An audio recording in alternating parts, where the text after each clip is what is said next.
Le deuxième accord structurant que nous avons conclu aujourd'hui et qui est une nouvelle étape dans un processus exigeant, et c'est comme ça que nous le poussons depuis plusieurs mois, c'est l'accord qui a été obtenu sur la question turque. L'Europe a en effet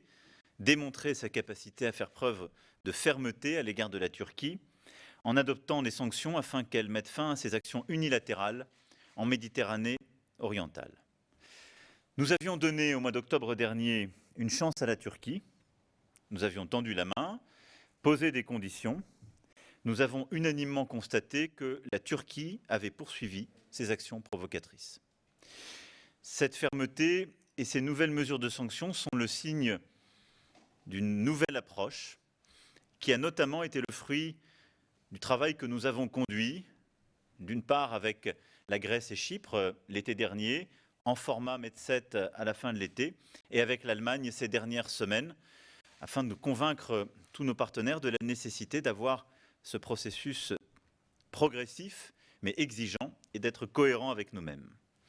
L'Europe reste évidemment toujours ouverte au dialogue,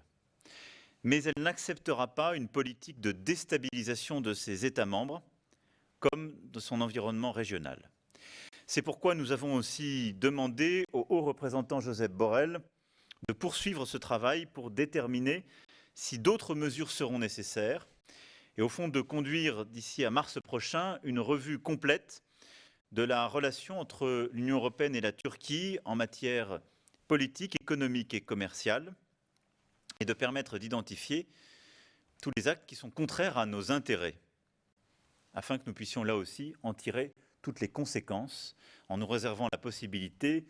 d'appeler les instruments ou options qui permettent de répondre à ces situations. Je crois que cette unité et cette fermeté sont une condition aux objectifs que nous nous étions fixés lors du sommet d'Ajaccio, la paix et la stabilité en Méditerranée. Ce travail se poursuivra car les actions de déstabilisation du Caucase